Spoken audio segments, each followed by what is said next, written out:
তার নির্বাচন বিএনপি করেছে, বিএনপি কে ব্যবহার করে 1 টাকা ইনকাম করে নাই। আগামী দিনে অন্যায় ভাবে কোনো করতেও চাই না। সেই কারণে নির্বাচনে থাকতো আপনারা অনেকে প্রার্থী ঘোষণা দিতেন না। আমরা তো বড় পাগের সাথে খেলতে চাই। নির্বাচনে আসে আর আল্লাহ যদি আপনাদের ইচ্ছা মতো আমাকে নমস্কার তারেক রহমান দেয়, ইনশাল্লাহ নাটোর জেলা বা উত্তরবঙ্গের সর্বাধিক ভোটের ব্যবধানে 5ই আগস্টের পরে লালপুর বাগাতি বেড়াতে অনেকেই রাজনীতি করতে এসেছে, অনেকেই এমপি নির্বাচন করার জন্য প্রার্থিতা ঘোষণা করছেন। এর আগে কিন্তু লালপুর গোপালপুরের মাটিতে কখনো কোনোদিন আপনারা সভা সমাবেশ করেন নাই, এমনকি ঢাকা শহরেও কিন্তু করেন নাই, একদিনের জন্য কিন্তু জেলও খাটেন নাই। 5 তারিখের পরে লালপুর বাগাতি পাড়া আমার কোন নেতা কর্মী, আমি কোনো এনওসি কোন স্কুলের হেডমাস্টারকে টেলিফোন করে নাই, আমার কোন কর্মীরাও করে নাই।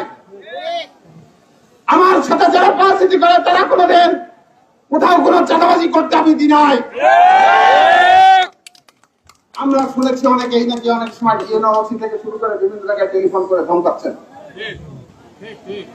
5 তারিখের পরে লালপুর বাগাতি পাড়া রাস্তাঘাটে উন্নয়নের জন্য আমি ঢাকার রাজপথে ঘুরি, ইতিমধ্যে অনেকগুলি করেছি।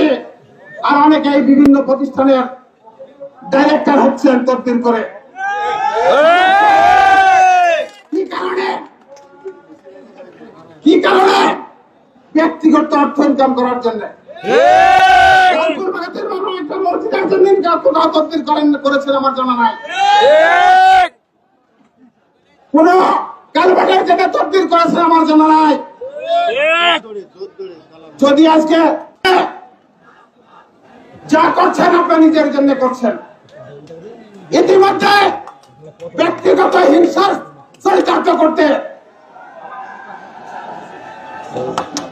কালাম ভাই নেতৃত্বে হিংসার প্রতিবিত হয়ে লালপুর বাগাতি পাড়া 200 বিএনপি নেতা কর্মীর নামে মামলা দিয়ে দিয়েছে।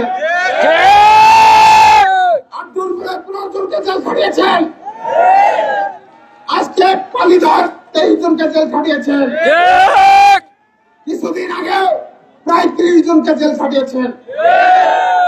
কোন ইশারার বলে আজকে লালপুর বাগাতি পাড়ার বিএনপি নেতা কর্মীরা, নিরীহ নেতা কর্মীরা জেল খাটছে? শুধুমাত্র ব্যক্তি চরিত্র তার পক্ষে যায় না, এই কারণে